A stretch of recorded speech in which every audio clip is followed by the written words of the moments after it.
and the gifts that God hath given us to cause the kingdom not to suffer violence. In fact, some of us, if we're not careful, we are forced to appease the audience in spite of our better judgment, and in fact do that we know is a violation of God's will. And when this happens, the power that God gives us is squandered. Touch 3 people and tell them squandered. It's thrown away on lesser missions and assignments. When we are asked to go with the flow, we discover which audience is most important in our lives. And when this happens, we run the risk of sacrificing God's agenda to the service of a lesser agenda. I can just imagine what the challenges must have been to Jesus's mission. What you talking about? All the sick folk wanted a healer. All the demon possessed wanted a deliverer. All the hungry folk wanted a meal ticket. All the blind wanted their sight restored. Jesus could have spent all of his time and all of his energy doing exactly what folk expected him to do. To be sure, his popularity might have soared, but his purpose might have been lost, because the crowd can often constitute a false measure of our effectiveness. And so I thought I'd ask, how do we practice crowd control? I'm so glad you asked, because tucked into this preaching passage are some clues to key disciplines that I believe distinguish Jesus's ministry. Give me about 5 more minutes. I'm going to tell you what they are, and I'm done. First of all, Jesus practiced what I call missional clarity. Everybody say missional clarity. Now, missional clarity is not something we invent. It is something that we discover. And it is God who designs the assignment. Missional clarity is about being clear of what God has told you to do. Just look at Jesus. The people were crying out in desperation, and they were looking to get him on their agenda. But Jesus understood that the need is not necessarily the cause. You missed that. Jesus understood that the need is not necessarily the cause. He understood that while there were those who were looking for him, missional clarity dictated that he be clear in what he had been called to do and stay focused on his mission so that he would fulfill the assignment that God had sent him to do. Now, we all need to be needed, but the problem is that when we lack missional clarity, we give away our vitality to whatever our needs are on even the latest crisis.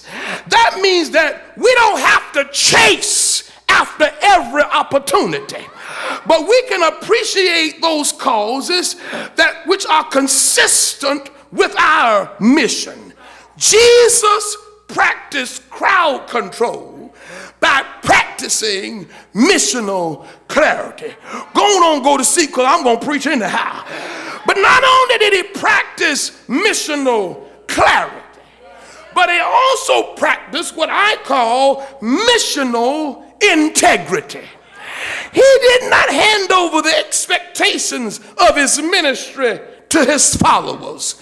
This would have led to a form of enmeshment that ultimately sets us up for failure. In other words, he didn't allow himself to become psychologically dependent upon his followers for his sense of self-worth and self-esteem. You see, had he had done that, he would have probably ended up with a schizophrenic kind of ministry. Yeah, based on misguided perfectionism and that caters to the expectations of the audience rather than God, who he came to serve. Jesus practiced missional integrity. He lived a life that was in balance with his calling. Listen, beloved, at some point, if we're not careful, if we're not going to play to the crowd, we have to become reconciled with what God has called us to be. Let me cut that up for you because I don't want you to miss it. I would love to be able to preach like a T.D. Jakes, but I got to be what God called me to be. I love to pastor like some of the proven senior statesmen in our denomination, but I have to be who God is calling me to be. Can I come down your street? Let me tell you something. If we're going to be faithful to the calling of God that's on our lives, touch somebody and tell them at some point we got to learn how to be comfortable in our own skin. Somebody help me preach. We have to move beyond pretense and trying to be all of that and a bag of chips and just be who God has called you to be. Learn how to be comfortable in your own skin. I need you to touch 3 people and tell them, just be yourself.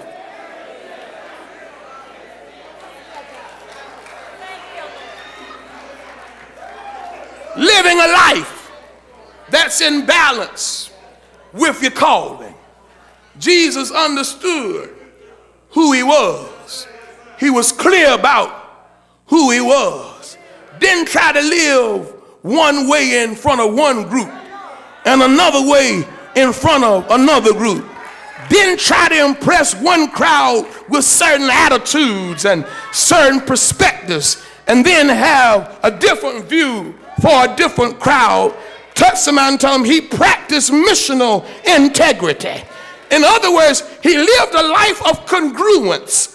His walk matched his talk.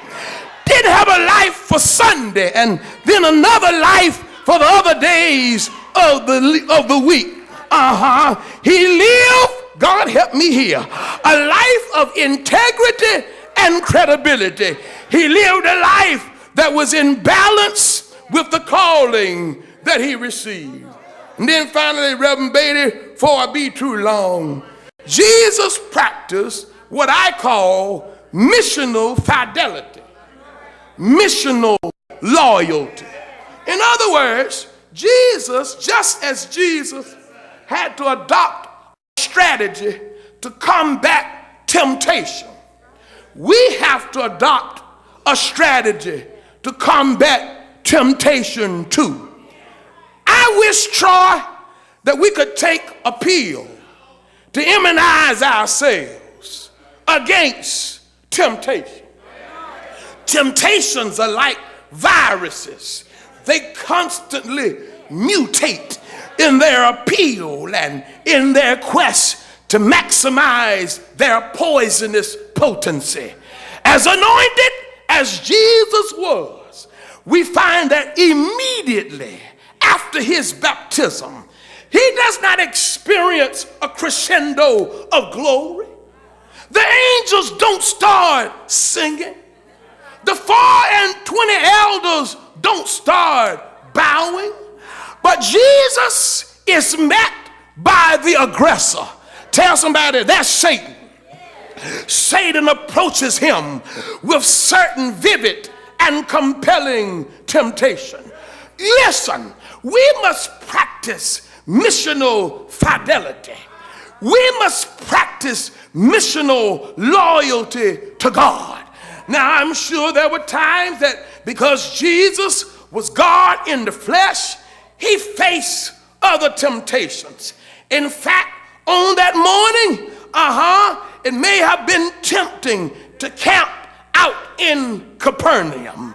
No harassment by local religious leaders, no accusations by the Pharisees, no attacks to his credibility, no slander against his name. But Jesus said no to the crowd. For there is a possibility that if he had not said no to the crowd, he just might have camped out in Capernaum. And if he had camped out in Capernaum, he possibly never would have made it to Canaan. And if he had never made it to Canaan, he possibly would have never made it to Nain. And if he had never made it to Nain, he possibly would have never made it to Samaria. And if he had never made it to Samaria, he possibly would have never made it to the Gadareans. And if he had never made it to the Gadareans, he possibly would have never made it to Bethany. And if he had never made it to Bethany, he possibly would have never made it to Jerusalem. And if he had never made it to Jerusalem, he would not have been accused of treason. And if he had not been accused of treason, he never would have been arrested on trumped up charges. And if he had never been arrested on trumped up charges, he never would have had to stand before Pilate. And if he would never stand before Pilate, he never